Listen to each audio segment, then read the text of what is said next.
Hi guys, welcome to this week's Danny's Diary. I'm here in Dublin Airport, another flight, and heading off to Cheltenham this weekend. I ride there on Friday for my mother Mags on Blazed Away. But looking at the questions you've all got in for me on this week's diary. First one from Frizzy Red and James Barber. Ballyburn, would he drop in trip and go for the champion hurdle?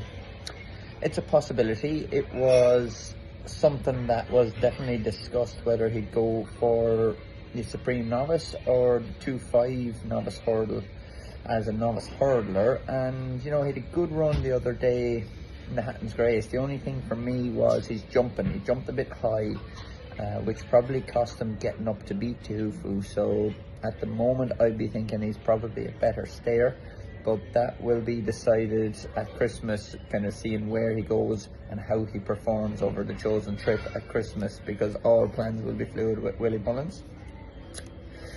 Daniel Phillips and Matt Lawrence, novice or a horse to look out for? They often come out after Christmas.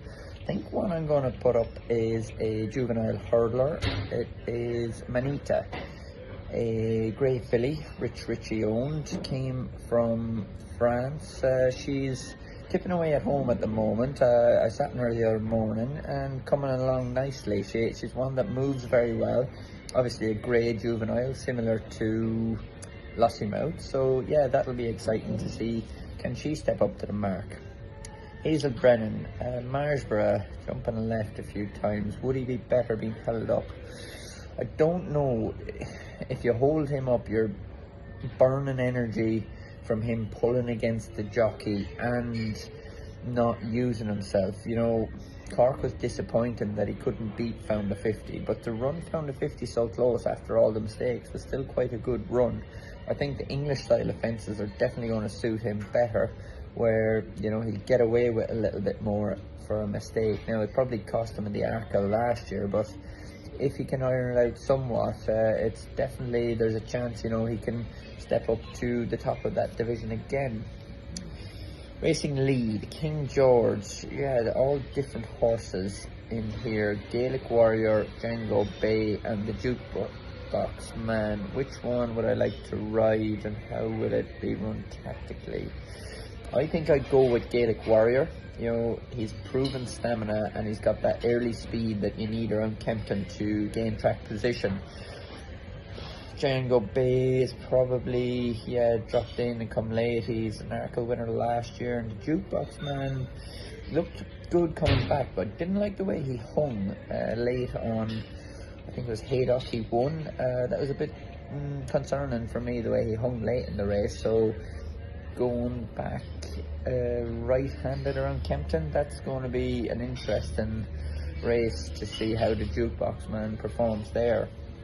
Which one of them would be a Gold Cup horse? They all have the potential to be it, but I think Gaelic Warrior is probably the most likely. If he can iron out his old issues of jumping to the right, I think he has a chance of being a Gold Cup horse. The fact that he won around Aintree, settled well later in the season on a left-handed track, that definitely brings up his Gold Cup prospects.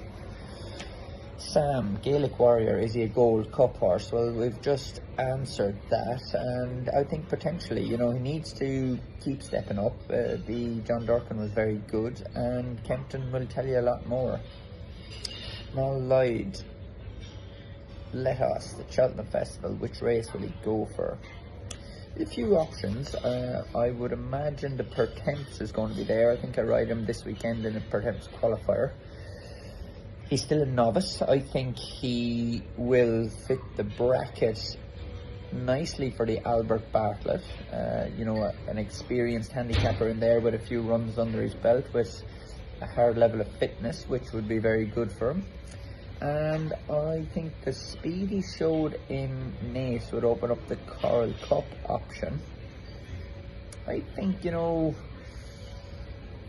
Albert Bartlett or the Pertemps would be top of the list for me. You know, he needs to improve a little bit more to be a genuine contender in the Albert Bartlett, but I think it's there. Yeah, he could be a sneaky bet in that. Jack, race with strong pace, where do you want to be to ride to win? I suppose it all depends on what your horse wants and where he's best going to be. The big thing about races that they go a strong early pace is who's setting the pace, what jockeys are there. You look at a race like the John Durkan, Paul Townend, Gaelic Warrior pretty much ran away with him early. But how Paul was able to conserve energy at the right time, that's a big thing in races. You know, often handicaps, you get those who are riding to be in front versus those who are riding to win. You know, position doesn't matter, pace does, so you've got to have someone with you that's quite clever at setting the fractions. Paula Sainthouse, what ride gave me the most satisfaction? There have been a few. Thinking back, I rode a double in Galway.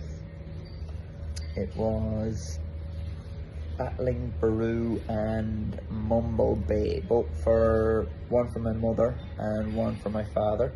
I'd been sacked from my first retainer maybe about a week or two before. There was a lot of pressure on to prove myself, and to ride two winners for my mother and father, those who have supported me from the very start, that was a very important day. You know, I've had good days since, thankfully, but you know, you look at the early ones, they're the ones that set the foundation for what I'm doing now.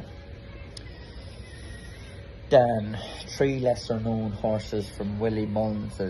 We'll go back to the question earlier. Manita, she's the unknown quantity.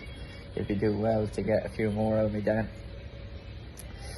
And our final question is from David McIntyre. Is there a yard in England that I take a job in?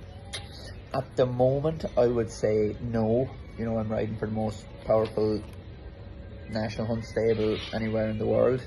But you've got to look at these things from maybe a 3 to 5 year perspective and think, you know, what's going to happen down the road. It's not about what's happening now.